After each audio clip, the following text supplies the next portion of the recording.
ఉండాలో వాళ్ళని phone number తీసుకొని వాళ్ళని సమ్ము లేకుండా ఈ అమాయకులైన వాళ్ళని ఎక్కించి రాష్ట్ర వ్యాప్తంగా ఎంతో మంది బలైపోతున్నారు. కొన్ని సంఘటనలు బయటికి రాకుండా అది మీడియా పేపర్ ద్వారా కొన్ని సంఘటనలు జరుగుతున్నాయి కాబట్టి అదేవిధంగా నేనేం చేశానంటే ఆ ఎస్సీ కమిషన్ రాసేటప్పుడు కూడా మరి కుటుంబానికి ఆయన భార్యకి ఉద్యోగం ఇవ్వాలని పెట్టారు, 5 ఎకరాల పొలం ఇవ్వాలని పెట్టారు, గవర్నమెంట్ స్థలం చూపించి వాళ్ళకి ఇల్లు కట్టించాలని చెప్పాను.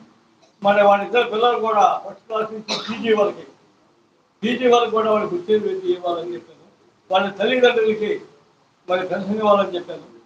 అదేవిధంగా మరి సాగర్ బాబు పూర్తిగా 100% నిర్ణయించి ఆయనకి పూర్తిగా 100% సదరన్ సర్టిఫికేట్ ఇచ్చి పూర్తిగా న్యాయం చేయాలని చెప్పి కూడా ఈ అన్ని విషయాలు కూడా నేను ఎస్సీ కమిషన్ వాటికి రాస్తే ఇక్కడ దుర్మార్గమైన ఆలోచనతో ఆర్సింగ్ లాయర్స్ ఆ యొక్క కారంపూడి ఆరయ్య గారు మరి వాళ్ళందరూ కూడా ఏంటంటే ఏమి లేదంటే తాగిపడ్డాడని చెప్పి తాగిపడ్డాడు నేను పిలవలేదు అనే ఆర్థిక సహాయం ఎంతో 1,50,000 ఇవ్వడం పోతారు అన్నట్టు ఒక దుర్మార్గమైన ఒక నివేదిక తయారు చేసి పుస్తకరంగా అని చెప్పి కులవేం శక్తితో చేసి ఎదుగు చేశారని దాన్ని ఎన్ని కూడా మనం తిప్పుకొట్టాలంటే మన ఉద్యమం ఇది అంతంగా ఇది ఆరంభం అన్నమాట.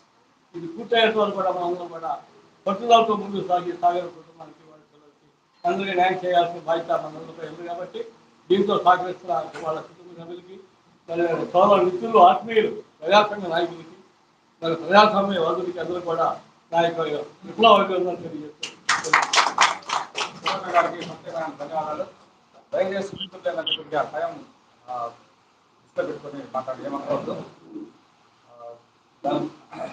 శివకుమారి గారు ట్రేడ్ యూనియన్ నాయకులు, వారికి మాట్లాడవచ్చు.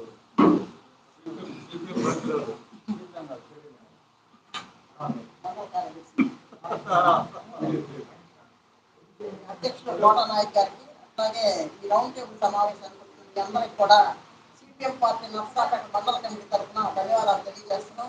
అదే విషయాలు తెలియదు, ఇదంతా మాట్లాడారు విషయాలు. అయితే ఏంటంటే ఈరోజు కీలక రంగాల్లో అవుట్ సోర్సింగ్ కాంట్రాక్ట్ ఉద్యోగాలు ఇవ్వకూడదు.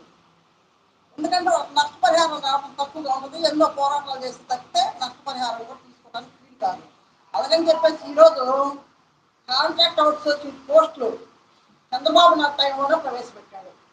గతంలో అంటే ఎక్కడైతే పర్మనెంట్ ఉద్యోగులు రిటైర్ అవుతారో ఆ ప్లేస్లో పర్మనెంట్ పోస్టులు తీసుకోకుండా కాంట్రాక్ట్ అవుట్ సోర్సింగ్ అంటే తక్కువ వేతనానికి పని చేస్తారు, ఎక్కువ మందిని పెట్టుకోవడానికి వీలైతే అదే పర్మనెంట్ ఉద్యోగి ఇచ్చిన వేతనంలో ఎక్కువ మందిని పెట్టుకోవడానికి వీలైతే దాంతోపాటు ఏంటంటే నష్టపరిహారం కూడా ఇచ్చే పని ఉండదు.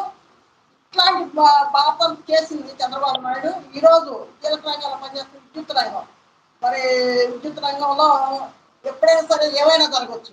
పొరపాట్లు జరిగితే వల్ల సాగర్ బాబు లాగా పరిస్థితి వస్తాం. అందులో మున్సిపాలిటీలో కూడా ఈరోజు యంత్రాలు పెట్టి పనిచేయాల్సిన పరిస్థితులు, కింద డ్రైనేజీ ఎంతో గ్యాస్ ఫామ్ అయి ఉంటుంది. ఈరోజు మనుషుల గురించి పనిచేస్తున్న వాళ్ళకు కూడా గ్యారెంటీ లేకుండా పోతుంది జీవితం. అందుకని ఏంటంటే ఏదైనా సరే కీలక రంగాల్లో పర్మనెంట్ పోస్ట్ ఉండాలి.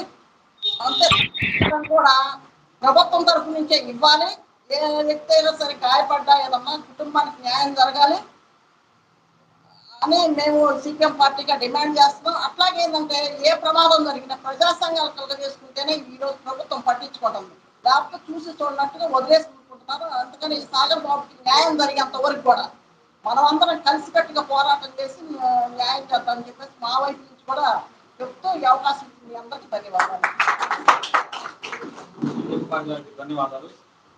ఇప్పుడు మన గిరిజన సమాఖ్య రాష్ట్ర సహాయ కార్యదర్శి శ్రీను నాయక్ గారిని మాట్లాడుతున్నారు.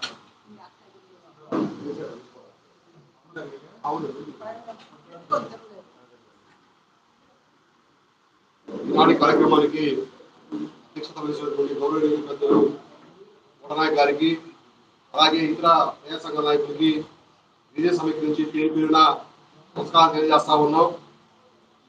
ఇవాళ చేజర్లలో పట్ల సాగర్ బాబుకు సంబంధించినటువంటి కార్యక్రమం కూడా చేపట్టడం జరిగింది.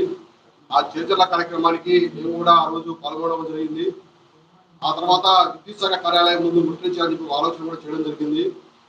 మన పెద్దలందరూ చెప్పినట్టుగానే ఇక్కడ ఏంటంటే మనం నిశ్చితంగా ఆలోచన చేసి గమనించాల్సిన విషయం ఏంటంటే ఎన్నికల కమిషన్ ఎంఆర్ఓ గారికి రిపోర్టు పంపించినప్పటికీ